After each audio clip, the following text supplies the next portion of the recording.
சிருஷ்டியாய் இருக்கிறான். பழையவைகள் ஒளிந்து போயின, எல்லாம் புதிதாயின. நாம் வாசித்த இந்த திருவசனத்தின் மூலம் கர்த்தர் நம்மோடு இடைப்படும்படியாக, நம்மோடு பேசும்படியாக நம் மத்தியில் வந்திருக்கிற நம்முடைய சகோதரர் சேவியர் அவர்கள் ஜெபிப்பார்கள்.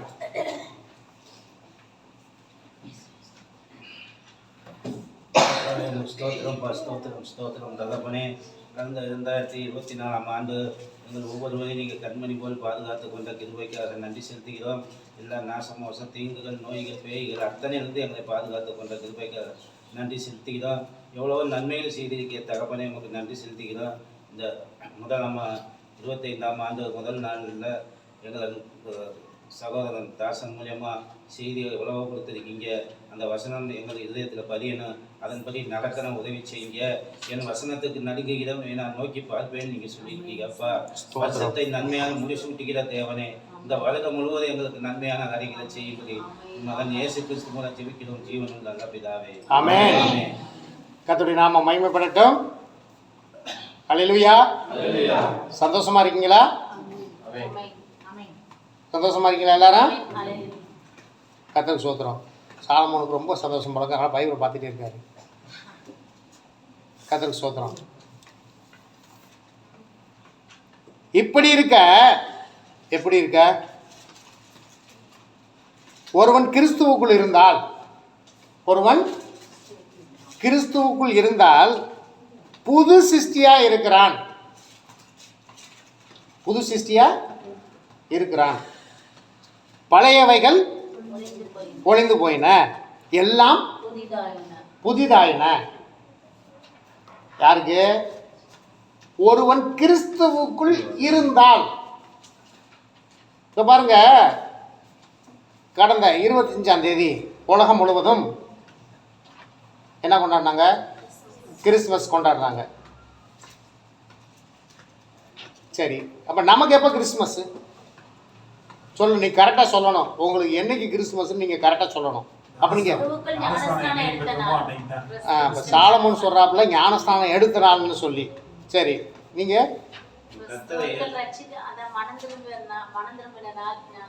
சரி சொல்லுங்க. வேற யாரும் சொல்றீங்களா? இப்போ பாருங்க, இந்த உலகத்தை வந்துட்டு, இந்த உலக வரலாற்றை யாரை மையமாக வச்சு பிடிச்சிருக்கிறாங்க? கிறிஸ்துவை, கிறிஸ்துவுக்கு முன், கிறிஸ்துவுக்கு பின். இப்போ உங்க வாழ்க்கையிலும் கிமு கிபி இருக்குது, தெரியுமா தெரியாதா? உங்க வாழ்க்கையிலும் கிமு கிபி இருக்குது. எப்படி சொல்லுங்க பாப்பா?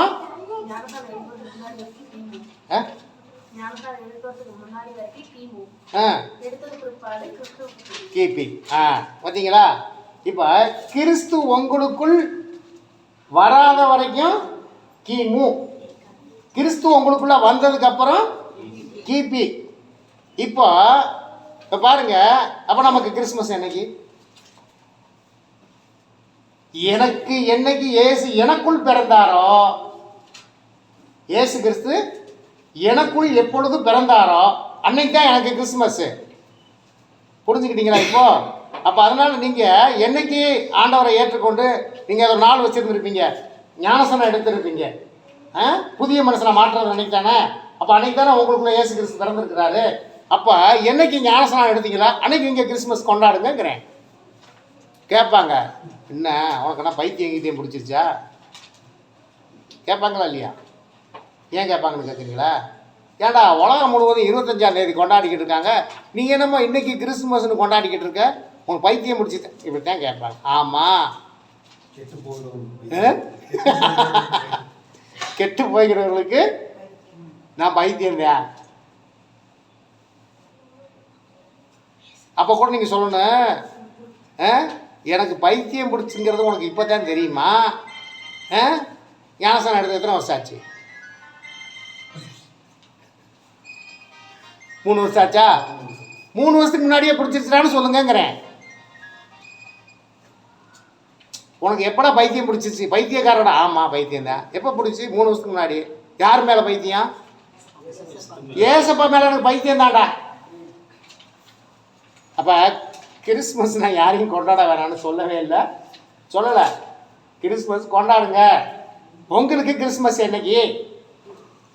ஏசப்பா உங்களுக்குள்ள என்னைக்கு பிறந்தாரோ அன்னைக்கு தான் கிறிஸ்மஸ். நீங்கள் தாராளமாக கொண்டாடுங்க. சரி, இப்போ கிறிஸ்மஸ் அப்படின்னா இயேசு பிறந்த நாள் கொண்டாடுறாங்க. சரி, இயேசு பிறந்த நாளுக்கு இப்போ உங்கள் பையன் பிறந்த நாளுக்கு ட்ரெஸ் யாருக்கு எடுப்பீங்க? பையனுக்கு எடுப்பாங்கல்ல. இப்போ உங்கள் பையனுக்கு பிறந்த நாள்னா நீங்கள் ட்ரெஸ் எடுப்பீங்க. இப்போ யாருக்கு பிறந்த நாள்? இப்போ இயேசுக்கு பிறந்த நாள்லாம் எப்படி ட்ரெஸ் எடுப்பீங்க? ஓஹோ, இப்போ அவங்களும் எடுத்து போட்டுக்கிறதா? ஏசுனார் பேரை சொல்லி அவங்களும் எடுத்து போட்டுக்கிறதா? சரி, உங்கள் பையனுக்கு பிறந்த நாள் கேக் வாங்கினா யாருக்கு ஊட்டுவீங்க? முதல்ல வெட்டினோன்னா யாருக்கு ஊட்டுவீங்க? பையனுக்கு தானே ஊட்டுவீங்க. இப்போ ஏசுனாருக்கு பிறந்த நாள்னா நீ யாருக்கு ஊட்டுவீங்க? ஏசப்பாவுக்கு. ஓ, நான் கூட எங்கள் வீட்டுக்காரம்மா ஏசப்பாவுக்கு ஊட்டி வச்சாக்கணும்னு நினச்சேன். எனக்கு தெரிஞ்சாம ஒரு அம்மா இருக்கிறாங்க மேட்டுப்பட்டியில். அவங்க சொன்னாங்க, அவர் வீட்டுக்காரர் சொன்னார், அந்த அம்மாவோட வீட்டுக்காரர் சொன்னாங்க, அண்ணே எங்கள் வீட்டுக்காரம்மா தானே மாதாவுக்கே சேலை கட்டுவாங்க. பரவாயில்லப்பா, உங்கள் வீட்டுக்காரம்மா மாதாவுக்கே சேலை கட்டி விடுதா? போனேன், உனக்கு எல்லாத்துலேயும் விலை இதுதானே, இந்த மாதா சிலைக்கு கட்டி விடுவாங்க அப்படி சொல்லுங்க. அது மாதிரி எங்கள் வீட்டுக்காரம்மா ஏசப்பாவுக்கே ஒரு வேளை. சரி, அப்போ யாருக்குங்க ட்ரெஸ் எடுக்கணும்? ஏசப்பாவுக்கு பிறந்த நாள். யாருக்கு ட்ரெஸ் எடுக்கணும்? யாருக்கு கேக் வாங்கி கொடுத்துருக்கணும்? கரெக்டாக சொன்னீங்க. இந்த சிறியரில் ஒருவருக்கு நீங்கள் எதை செய்கிறீர்களோ அதை எனக்கே செய்தீர்கள். அப்போ நீங்கள் கொண்டாடுங்க. உங்களுக்குள்ள ஆண்டவர் என்னைக்கு வந்தாரோ உங்களுக்குள்ள. ஏன்னா எல்லாரும் கிறிஸ்மஸ் கொண்டாடுற அன்னைக்குன்னா எல்லாரும் கேக் வச்சுருப்பாங்க, எல்லாரும் பிரியாணி வச்சுருப்பாங்க, மொத்தமாக சாப்பிட முடியாதா இல்லையா? இயேசு கிறிஸ்து என்னைக்கு உங்களுக்குள்ள வந்தாரோ அன்னைக்கு கொண்டாடுங்கிறேன்.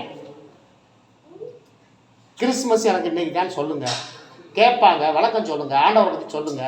அன்னைக்கு கேக்கு வாங்கி கொடுங்க, பிரியாணியை போடுங்கிறேன். அன்னைக்கு ஒரு நாளைக்கு சாப்பிடட்டும். ஆகவே இங்க வசனம் என்ன சொல்லுகிறது? இப்படி இருக்க ஒருவன் கிறிஸ்துவுக்குள் இருந்தால். நீங்க இப்ப கிபியில வந்துட்டீங்க. கிபியில கிமுலையும் இருக்கிறாங்கண்ணா, கிமுலையும் இருக்கிறவங்களும் இங்க இருக்கிறாங்க. நீங்க கிபி கிறிஸ்து உங்களுக்குள் வந்த பின்பு உங்களுடைய வாழ்க்கை எப்படி இருக்கிறது? என்ன பண்ணியிருக்கணுமாமா? ஒருவன் கிறிஸ்துவுக்குள் இருந்தால் புது சிருஷ்டியா இருக்கிறான், பழையவைகள் ஒளிந்து போயிருக்கா? என்ன ஒரே சைலண்டா இருக்கீங்க? 24 விட்டுருவோமா பழையவைகளை? 24 விட்டுருவோமா? இல்லை இல்லை, விட்டுறணும்னு சொல்கிறீங்களா? விட்டுறணும். அப்படின்னா இந்த பழசுனா என்னத்தை விட்டுறணும்? நீங்கள் தவறாக புரிஞ்சுக்கூடாது.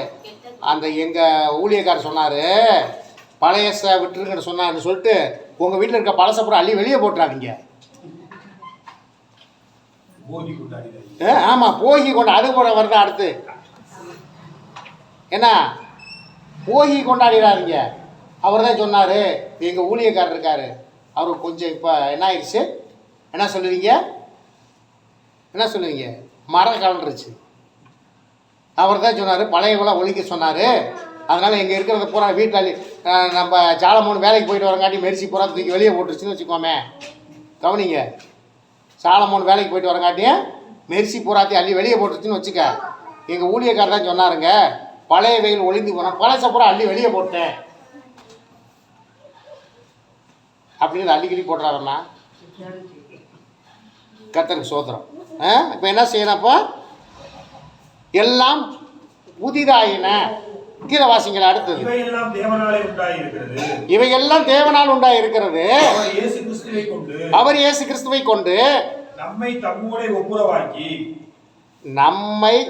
தம்மோடு ஒப்புரவாக்கி ஒப்புரவாக்குதலின் ஊழியத்தை எங்களுக்கு ஒப்புக் கொடுத்தார். ஒப்புரவாக்குதலின் ஊழியத்தை எங்களுக்கு ஒப்பு கொடுத்தார். அது என்னவெனில், தேவன் உலகத்தாருடைய பாவங்களை எண்ணாமல் உலகத்தாருடைய பாவங்களை எண்ணாமல் கிறிஸ்துவுக்குள் அவர்களை தமக்கு ஒப்புரவாக்கி, கிறிஸ்துவுக்குள் அவர்களை தமக்கு ஒப்புரவாக்கி, ஒப்புரவாக்குதலின் உபதேசத்தை எங்களிடத்தில் ஒப்புவித்தார். ஒப்புரவாக்குதலின் உபதேசத்தை எங்களிடத்திலே ஒப்புவித்தார். அது என்ன ஒப்புரவாக்குதல்னா என்னது? ஒப்புரவாகுதல்னா என்னது? உறவு ஏற்படுத்தி உறவு ஏற்படுத்திக் கொள்வது, சமாதானமாகிக் கொள்வது. இப்போ நம்ம கிறிஸ்துவுக்கு தூரமாக இருந்தோம், கிறிஸ்துவுக்கு தூரமாக இருந்தோம். அதான் கிமு. கிறிஸ்துவுக்கு தூரமாக இருந்த காலம் கிமு. கிறிஸ்துவுக்கு ஒப்புரவானதுக்கப்புறம், கிறிஸ்துக்குள்ள வந்து ஒப்புரவானதுக்கப்புறம் என்னது? கிபி.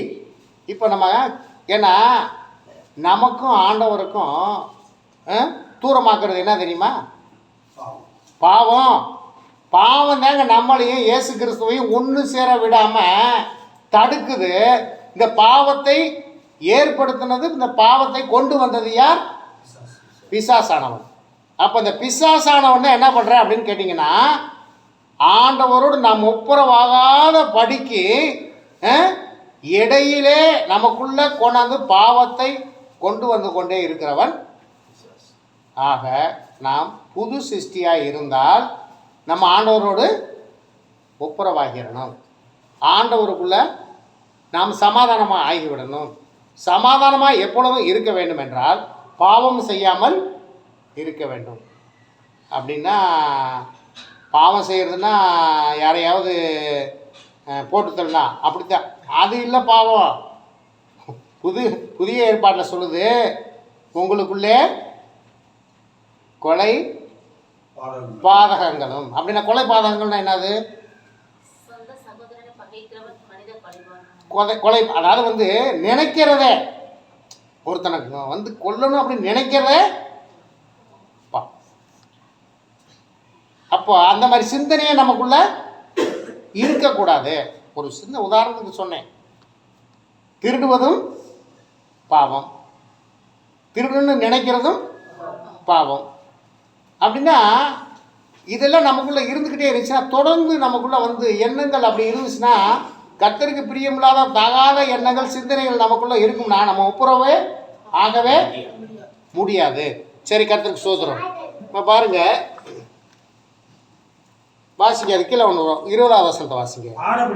ஆனபடினாலே தேவனானவர் எங்களை கொண்டு புத்தி சொல்லுகிறது போல நாங்கள் கிறிஸ்துவுக்காக ஸ்தானாபதிகளாய் இருந்து தேவனோடு ஒப்புரவாகுங்கள் என்று கிறிஸ்துவின் நிமித்தம் உங்களை வேண்டிக் கொள்ளுகிறோம். கிறிஸ்துவின் வேலைக்காரராகிய நாங்கள் உங்களுக்கு சொல்லுகிற புத்தி என்னவெனில், இயேசு கிறிஸ்துவோடு இந்த 2025ஆம் ஆண்டில் ஒப்புரவாகாமல் இருந்தால், இதுவரைக்கும் ஒப்புரவாகாமல் இருந்தால் 2025ஆம் ஆண்டில் நீங்கள் இயேசு கிறிஸ்துவோடு ஒப்புரவாயிடுங்க. அவர் வசனத்தோடு ஒப்புரவாயிடுங்க.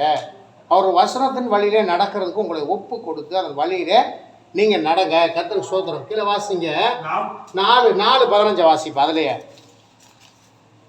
பக்கத்திலே தான் இருக்குது. தேவனுடைய மகிமை விளங்குவதற்கு ஏதுவாக கிருபையானது அநேகருடைய ஸ்தோத்திரத்தினாலே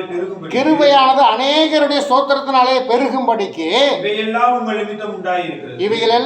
நிமித்தம் உண்டாயிருக்கிறது. இப்ப பாருங்க, தேவனுடைய மகிமை விளங்குவதற்கு ஏதுவாக கிருபையானது அநேகருடைய ஸ்தோத்திரத்தினாலே பெருகும்படிக்கு. இப்ப பாருங்க, தேவனுடைய கிருபை பெருகணும் என்ன செய்யணும்?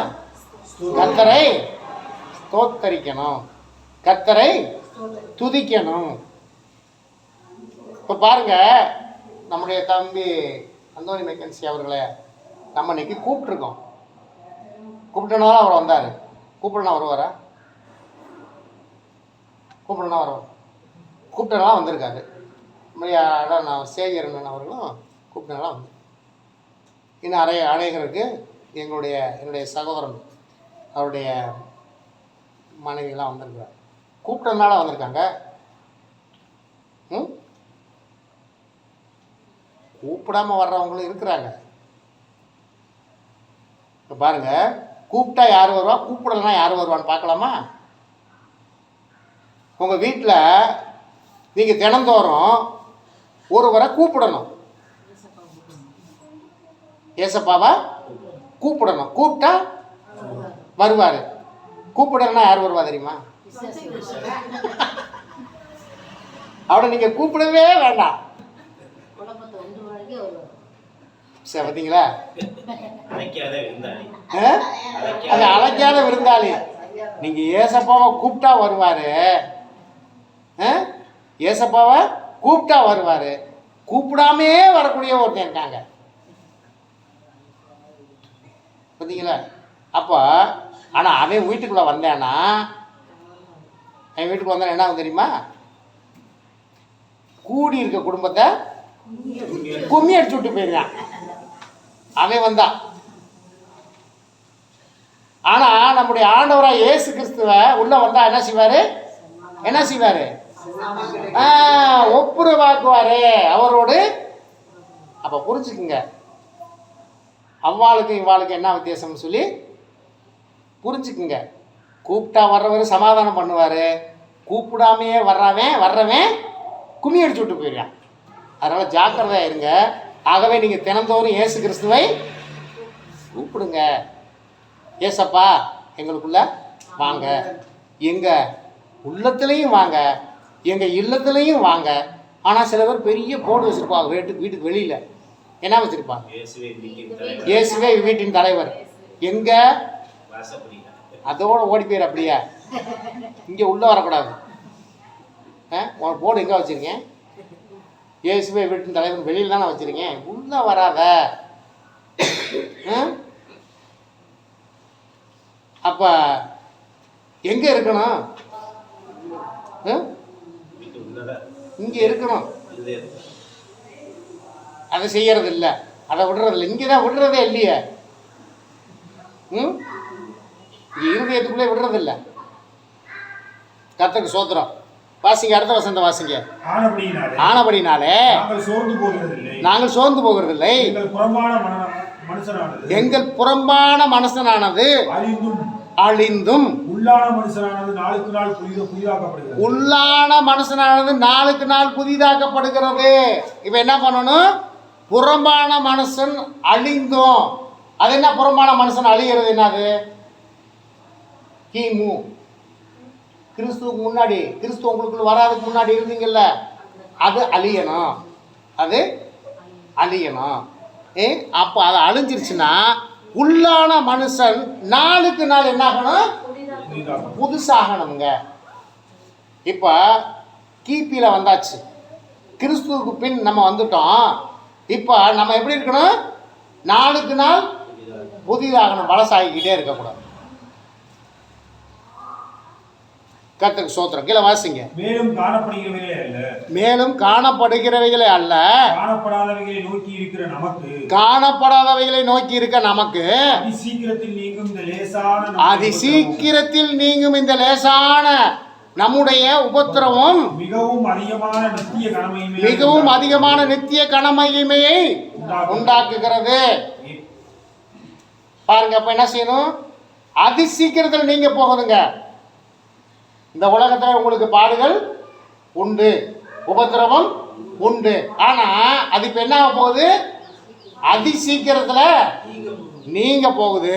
அப்படி நீங்குச்சுன்னா என்ன ஆகும்? ஏனெனில் காணப்படுகிறவைகள் அனித்தியமானவைகள், காணப்படாதவைகளோ நித்தியமானவைகள். இப்ப காணாத பரலோகத்தை நோக்கி தான் நாம் பயணம் செய்து கொண்டிருக்கிறோம். காணாத பரலோகத்தை நோக்கி தான் பயணம் செய்து கொண்டிருக்கிறோம். எகிப்தில் இருந்தாங்க இஸ்ரவேல் ஜனங்கள். நான் உங்களுக்கு ஒரு சுதந்திரமான ஒரு தேசத்தை கொடுப்பேன், நான் உங்களை கொண்டு சேர்ப்பேன்னு சொல்லி வழி நடத்தி கிளம்பிட்டாங்க. அங்கேருந்து கிளம்பிட்டாங்க. ஆனால் வந்து வனாந்தரத்தில் வந்ததுக்கு அப்புறம் தான் உங்களுக்கு எல்லாமே கொடுத்தாரு ஆண்டவர். எல்லாத்தையுமே கொடுத்தாரு. அதிசயங்களை கண்டாங்க, அற்புதங்களை பார்த்தாங்க, மண்ணாவை தின்னாங்க, காடையை தின்னாங்க. செருப்பு தேஞ்சு போகலை, வஸ்திரம் கிழிச்சு போகலை. ஆனால் அங்கே வந்ததுக்கப்புறம் என்ன ஆசை வந்துருச்சு தெரியுமா?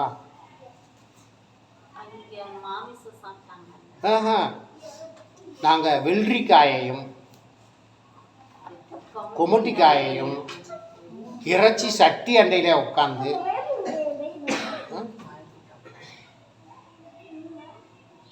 ஆவிக்குரிய வாழ்க்கை கடினமான வாழ்க்கை தான். ஆவிக்குரிய வாழ்க்கை கடினமான வாழ்க்கை தான். ஆனால் அப்படி அது என்ன செய்யுமாமா? அதி சீக்கிரத்தில் அந்த உபத்திரவம் நீங்கிரும். அதுக்கப்புறம் என்ன வருமாமா? மிகவும் அதிகமான நித்திய கனமகிமை. இப்போ நமக்கு என்ன வேணும்? நித்திய கனமகிமை நமக்கு வேணுமா இல்லையா? பரலம் வேணாம், நம்ம மலைக்கோட்டைக்கு பக்கத்துலேயே இருக்குது. இப்படி ஓடி போயிடலாம்ட்டு எல்லாம் நினச்சிக்கிட்டு இருக்கிறாங்க. ஆனால் கடவுளே இல்லைன்னு சொல்லாதவங்க கூட சொல்லுவேன், நீ இறந்து போனால் எங்கடா போகணும் அப்படின்னு கேட்டாங்க. நான் சொர்க்கத்துக்கு போகணும். கடவுளே இல்லைன்னு சொல்லுவேன். ஏன்னா சொல்லுவான் நான் நரகத்துக்கு போகிறேன். அது சொல்லணும். உண்மையாக என்ன சொல்லிங்க, நான் கடவுளே இல்லைன்னு சொல்லியிருக்கிறேன், அதனால் ஆனால் அவன் என்ன சொல்லுவேன், எல்லாம் நரகமும் கிடையாது சொர்க்கமும் கிடையாதுங்க. எல்லாருக்கும் ஆசை, எல்லாருக்கும் ஆசை இருக்கிறது.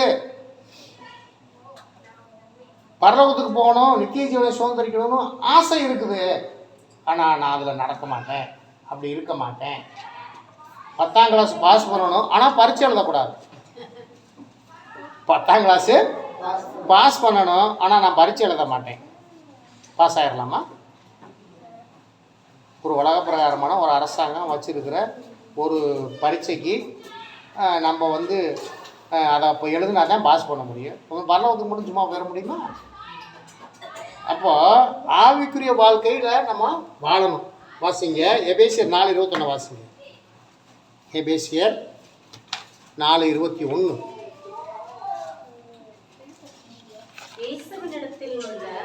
இயேசு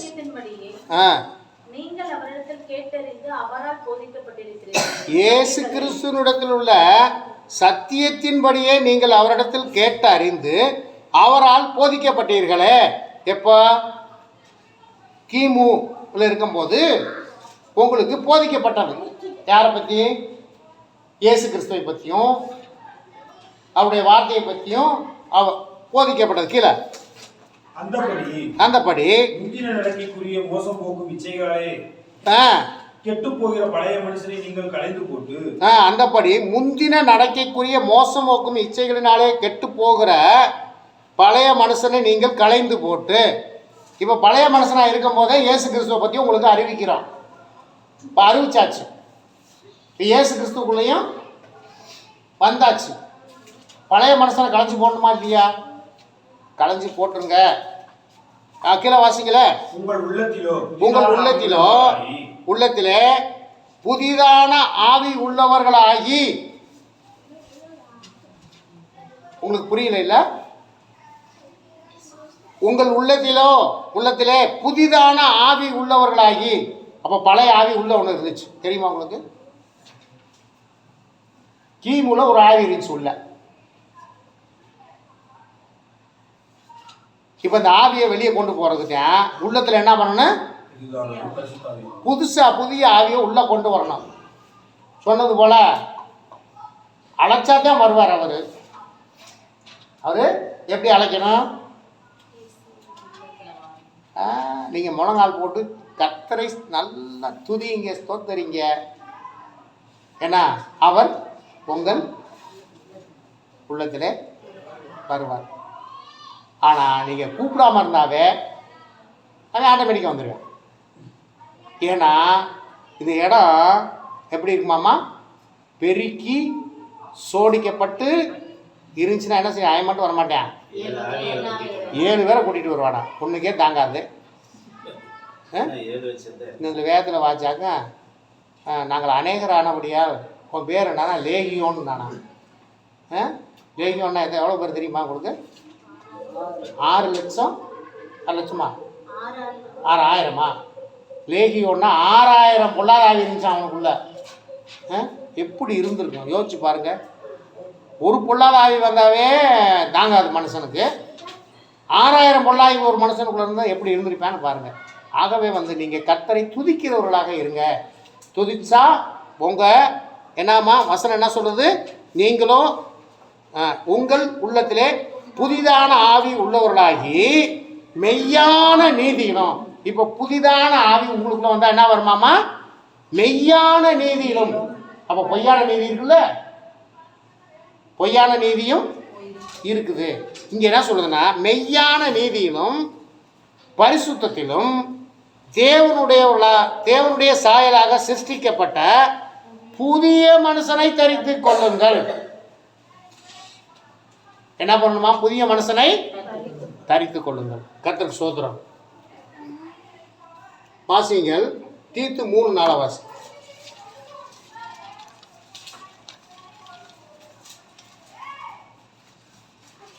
தீத்து 3:4. நம்முடைய இரட்சகராகிய தேவனுடைய தயையும் நம்முடைய இரட்சகராகிய தேவனுடைய தயையும் மனுஷர் மேலுள்ள அன்பும் பிரசன்னமான போது நாம் செய்த நீதியின் கிரியைகள் நிமித்தம் அவர் நம்மை ரட்சியாமல் தமது இரக்கத்தின்படியே மறுஜென்மம் முழுக்கினாலும் பரிசுத்த ஆவியின் புதிதாக்குதலினாலும் நம்மை ரட்சித்தார். இப்ப பாருங்க, நம்முடைய நீதினால அவர் நம்மளை ரட்சிக்கல. நம்முடைய நீதி நம்மளை ரட்சிக்கும்னு நினைக்கிறீங்களா? இல்லவே இல்லை. இயேசு கிறிஸ்துவை யார் சொந்த இரட்சகராக ஏற்றுக்கொள்ளுகிறார்களோ அவர் தேவனுடைய குமாரன் என்றும், அவர் எனக்காக தம்முடைய பரிசுத்த இரத்தத்தை சிந்தினார் என்றும் யாரெல்லாம் விசுவாசிக்கிறார்களோ அவர்கள்தான் அவருடைய பிள்ளைகளாகிறார்கள். மற்றவர்கள் ஆக முடியாது. ஆகவே பரிசுத்த ஆவியினுடைய புதிதாக்குதலினாலும் நம்மை ரட்சித்தார். வாசி பார்க்கலாம். தமது கிருபையினாலே நாம் நீதிமான்களாக்கப்பட்டு நித்திய ஜீவன் உண்டாகும் என்கிற நம்பிக்கையின்படி சுதந்திரமாகத்தக்கதாக. அப்போ அந்த நித்திய என்ன சொல்லப்பட்டிருக்கு? நித்திய ஜீவன் உண்டாகும் என்கிற நம்பிக்கையின்படி. இப்போ நம்ம எதுக்காக இந்த வாழ்க்கை, ஆவிக்குரிய வாழ்க்கைனா நித்திய ஜீவன் உண்டாக வேண்டும், தேவனுடைய ராஜ்யத்துக்குள்ள பிரவேசிக்க வேண்டும். இதற்காகத்தான் இந்த ஆராதனை, பாடல், துதிக்கிறது, கர்த்தருடைய வழியில் நடக்கிறது, வசனம் எல்லாமே எதுக்கு அப்படின்னா நாம் தேவனுடைய ராஜ்யத்தை சுதந்திரித்து கொள்ள வேண்டும் என்பதற்காகத்தான். ஆகவே கர்த்தருடைய பிள்ளைகளை நீங்கள் செய்ய வேண்டியது எல்லாம் என்னன்னு கேட்டிங்கன்னா, ஆண்டவராய் இயேசு கிறிஸ்துவை உறுதியாய் பற்றி கொள்ளுங்கள். பழைய மனுஷனை, பழைய வாழ்க்கையை விட்டுருங்க. கிறிஸ்துக்குள்ளே வந்து நீங்கள் புதிய வாழ்க்கையாய் காணப்பட வேண்டும். பாருங்கள், ஒரு சில காரியங்கள் உங்களுக்கு கொஞ்சம் ரிலாக்ஸ். ஒரு மனுஷன் ரொம்ப குண்டாக இருந்தான். அவனுக்கு எப்படியாவது உடம்ப குறைக்கணும் அப்படின்னு சொல்லிட்டு முடிவு பண்ணி, சரி இடம் மிஷினில் நம்ம வெயிட் எவ்வளோ இருக்குன்னு பார்த்துட்டு குறைக்கிறதுக்கான வழியை முயற்சி பண்ண சொல்லி இடம் மிஷினில் ஏறினான். இடம் மிஷினில் நின்று ஏறினா ஒரு சீட்டு வரும் தெரியுமா? ஒரு சீட்டு டோக்கன் மாதிரி வரும். அந்த டோக்கன் என்ன வந்துச்சான், ஒவ்வொருவராக இடை மிஷினில் ஏறி வெயிட் பார்க்கவும்.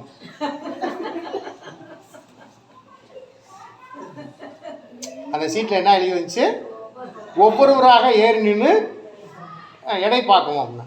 சீட்டை பார்த்தா அடப்பாவி, இந்த மிஷினோட நமக்கு எதிராக இருக்கே அப்படின்ட்டு தன்னுடைய வாழ்க்கையை எடையை கூட என்னன்னு பார்க்கணுன்ட்டு இருந்திருக்கேன். இந்த காலகட்டத்தில் அவனுக்கு அமெரிக்காவுக்கு போகிறதுக்கான ஒரு வாய்ப்பு வந்துருச்சு. இங்கேருந்து அமெரிக்காவுக்கு போயிட்டான். அமெரிக்காவுக்கு போனோடனே அங்கே சுற்றி பார்க்கும்போது எடை குறைப்பதற்கு இங்கே பயிற்சி அளிக்கப்படுகிறதுன்னு ஒரு போர்டு இருந்துச்சு. என்ன இருந்துச்சா, எடை குறைய இங்கே பயிற்சி அளிக்கப்படுது. பரவாயில்லையா, நம்ம அமெரிக்காவுக்கு காசு செலவு பண்ண வந்து ஒரு நல்ல காரியமாக போச்சு அப்படின்னு சொல்லி இங்கேருந்து போனேன். அங்கே ஒரு அம்மா உட்காந்துருந்தாங்க. போனோன்னே, சொல்லுங்க ஐயா, வணக்கம்மா, எடையை குறைக்கணும், நார்மலாக ஸ்பெஷலாக ஸ்பெஷலாக என்னென்னா நார்மலே கொடுங்க, எவ்வளோன்னா $10 பரவாயில்ல அப்படின்னு $10 கட்டியாச்சு. அப்போ ஒரு இதுக்குள்ளே இந்த ரூம்குள்ளே போங்க அப்படின்னு அனுப்பிச்சிட்டாங்க. இவர் $10 கட்டி அந்த ரூம்குள்ளே போயினா அங்கே போனால் டேபிள் சேர்லாம் குண்டாக்க மாட்டாக்கா கிடக்கு. ஒரு மூலையில் ஒரு வாலிப பெண் நின்றுட்டு இருக்கிறாங்க. இவர் இந்த குண்டா இருக்கிறவருக்கு அந்த பெண்ணை எப்படியாவது தொற்றணும். இவர் அங்கே போனோன்னு அவருக்கு என்ன வந்துருச்சு, அந்த பெண்ணை எப்படியாவது தொற்றணும் அப்படின்னு தொற்றணும்னு முயற்சி பண்ணால் அந்த பொண்ணு ஓட ஆரம்பிச்சிருச்சு. இந்த சேதரி கிடக்கிற பூரா ஓடுது. இவர் பின்னாடியே துரத்துறாரு. அது ஓடிக்கிட்டே இருக்குது. ஒரு குறிப்பிட்ட நேரம் வந்தால் அதுக்காக ஓட முடியல, வெளியே வந்திருக்காரு. அந்த அம்மா கேட்டிருக்கு, பயிற்சி போதுமா, இன்னைக்கு பயிற்சி போதுமா அப்படின்னு. போதும். இவருக்குள்ளே உடனே நினப்பு வந்துச்சு. என்ன வந்துச்சுன்னா, என்ன நினப்பு வந்துச்சுன்னா, சாதாவே எப்படி இருக்குன்னா, நார்மலாக எப்படி இருக்குன்னா, ஸ்பெஷல் எப்படி இருக்கும். நான் வந்துட்டேங்க இந்தியாவிலேருந்து, இன்னும் திருப்பி வர முடியாது. நான் அதனால் வந்து ஸ்பெஷல் அந்த பயிற்சி எடுத்துகிட்டு போயிடுறேன் அப்படின்னா அதுக்கு $50 ஆகுது. பணத்தை பற்றி பிரச்சனை இல்லைங்க. $50 கட்டிடுறேன். சரி கட்டினா இந்த பக்கத்தில் இருக்கா அந்த ரூம்குள்ளே போக சொன்னாங்க. அங்கே போனோடனே அங்கே இதே மாதிரி சேரு டேபிள்லாம் கிடந்துருக்கு. நேராக ஓட முடியாது. அப்படின்னா அதை எதுக்கு போட்டு வச்சுக்காங்க, நேராக ஓட முடியாது. அங்கே போனோன்னா அங்கே அதே மாதிரி அந்த மூலையில் ஒரு வயதான லேடி நின்றுக்கிட்டு இருக்கிறாங்க. ஒரு 80-70 வயசு இருக்கும். ஒரு வயதான லேடி நிற்கிறாங்க. அந்த அம்மா இவரை துரத்த ஆரம்பிச்சிருச்சு. அந்த அம்மா இவரை துரத்த ஆரம்பிச்சு. இவர் இங்கே ஓடி ஓடி ஓடி களைச்சி போய் வெளியில் வந்தார். பயிற்சியெல்லாம் போதுமா, போதுங்க, இது 2 பயிற்சியே போதும் அப்படின்ட்டு வந்துட்டார். இதெல்லாம் என்னன்னு கேட்டிங்கன்னா, அந்த தங்கச்சி கோ சுவாமிநாதன் ஒருத்தர் இருந்தார் ரேடியோவில். அவர் பேச்செல்லாம் கேட்டிருப்பீங்க. அவர் இந்த மாதிரி நிறையா சில காரியம். அப்புறம் பார்த்திங்கன்னா ஒரு பஸ்ஸில் பயணம், கண்டக்டருக்கு டிக்கெட் கொடுத்துட்டே வர்றாரு. வந்துக்கிட்டே இருக்கும்போது ஒரு சீட்டில் 2 லேடிஸ் உட்காந்துருக்குறாங்க. ஜன்னலோரமாக உட்காந்துருக்க அந்த அம்மா முதல்ல கூப்பிட்டு, ஏய் கண்டக்டருங்க வாயா, இந்த ஜன்னலை அடைச்சுடு, இந்த ஜன்னலை அடைச்சுடு, இல்லைன்னா குளிரில் செத்து போயிடுது. பக்கத்தில் இருக்கம்மா சொல்லுது, ஜன்னலை அடைக்காத, ஜன்னலை அடைச்சின்னான்னு நான் மூச்சு முட்டி செத்து போயிடுது. சரி, இவருக்கு மண்டையை பிச்சுக்கிட்டார். புறமா சொல்லுது ஜன்னலா அடைக்க வேணான்னு சொல்லுது, ஒரு அம்மா ஜன்னலை அடைன்னு சொல்லுது. இவனுக்கு கண்டக்டருக்கு என்ன செய்யறதுனே புரியல. பின்னாடி ஒருத்தன் உட்காந்தேன் பீடி குடிச்சிக்கிட்டு பஸ்ஸுக்குள்ளே வேகமாக எழுந்திரிச்சு வந்தேன். கண்டக்டர் என்ன பிரச்சனை அப்படின்னு. இந்த அம்மா ஜன்னலை திறந்துடுன்னு சொல்லுது, இந்த அம்மா திறக்காதுன்னு சொல்லுது. நான் என்ன பண்ணேன், ஒன்றும் பிரச்சனை இல்லை, முதல்ல அரை மணி நேரம் ஜன்னலை அடை, அரை மணி நேரம் ஜன்னல் அடை, ஒரு டிக்கெட்டு போயிடும். அந்த அம்மா அதான சொல்லிச்சு, ஜன்னலை அடைச்சுன்னா செத்து போயிடுன்னு சொல்லிச்சுல, அரை மணி நேரம் ஜன்னலை அடைச்சிரு, ஒரு டிக்கெட் போயிடும். அப்புறம் அது அரை மணி நேரம் ஜன்னலை திறந்து விடு, இந்த டிக்கெட் போயிடும். 2 காலி ஆச்சுன்னா உன் கதை உன் வேலை முடிஞ்சுல. ஏண்டா இதுக்கு பஞ்சாயத்து பண்ண சொன்னால் என்னை ஜெயிலுக்கு அனுப்ப பார்க்குற? அதெல்லாம் ஒன்றும் பிரச்சனை இல்லை, உன்னை யாரும் கம்ப்ளைண்ட் பண்ண மாட்டாங்க. எப்படி சொல்கிற? அந்த 2 பொம்பளையோட புருஷன் நான் தாயா, இந்த 2 அந்த 2 பொம்பளையோட புருஷன் நான் தான், நான் தானே கம்ப்ளைண்ட் கொடுக்கணும். அதனால் ஒன்றும் பிரச்சனை இல்லை, அரை மணி நேரம் ஆடா, அரை மணி நேரம் திறந்து. இப்படியெல்லாம் சில வாழ்க்கையில் இந்த மாதிரி நடக்குது. இதுதான் உலக வாழ்க்கை. கிறிஸ்தவ வாழ்க்கை அப்படி இருக்கக்கூடாது. இப்போ பாருங்கள், நீதிமொழிகள் 2:7 வாசிங்களேன். நீதிமொழிகள் 2:7 வாசி.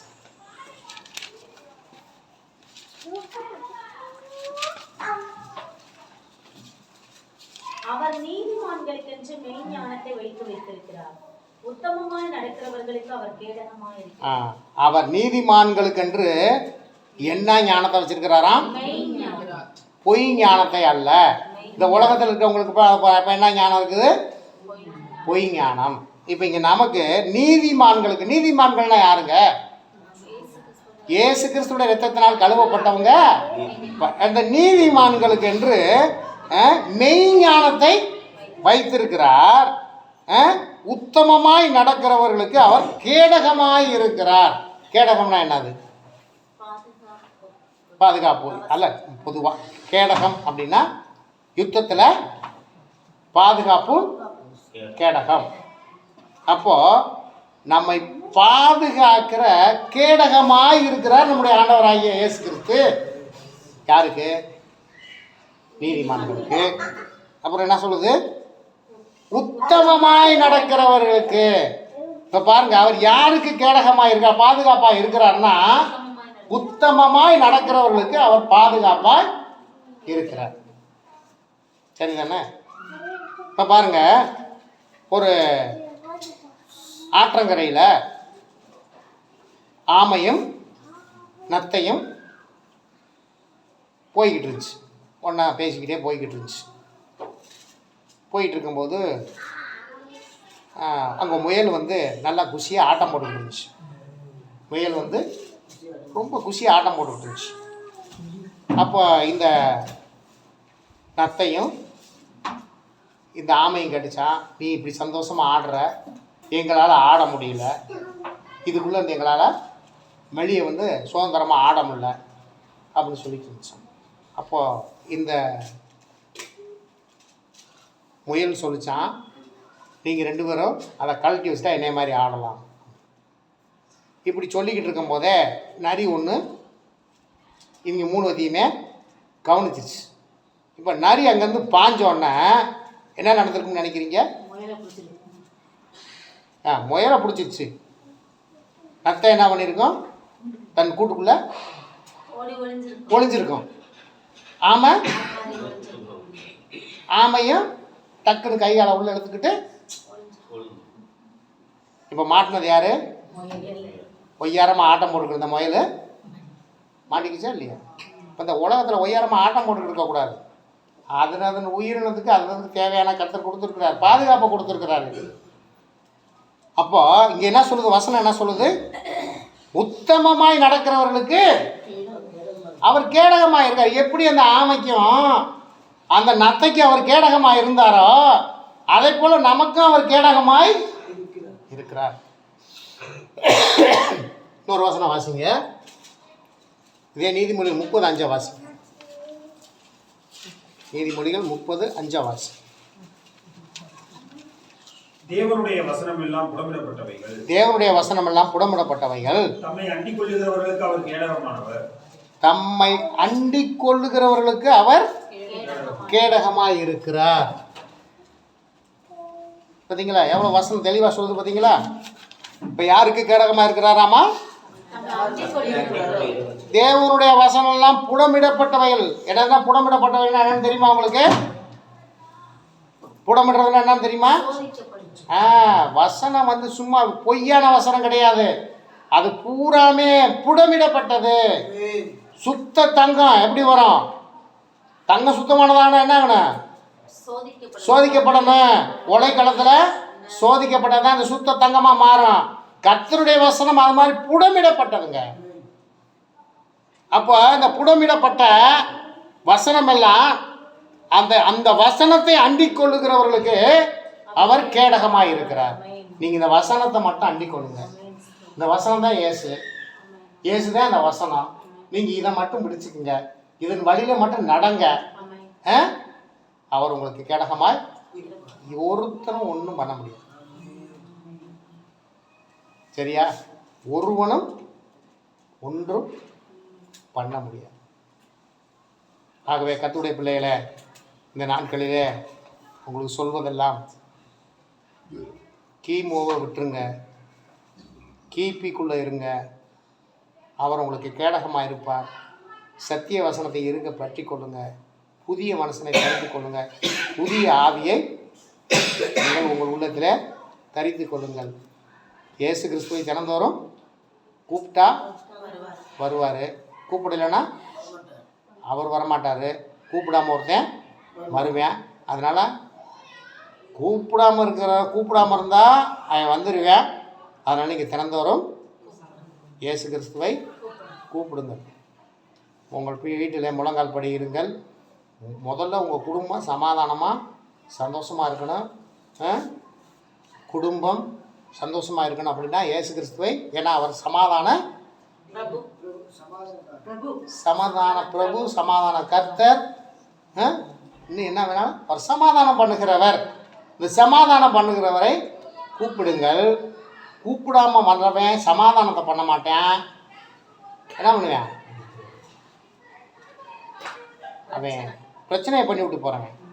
ஆகவே இயேசு கிறிஸ்துவை உங்கள் உள்ளத்திலும் உங்கள் இல்லத்திலும் நீங்கள் ஏற்றுக்கொண்டு அவருக்கு தினந்தோறும் அவருக்கு இடம் கொடுங்கள்.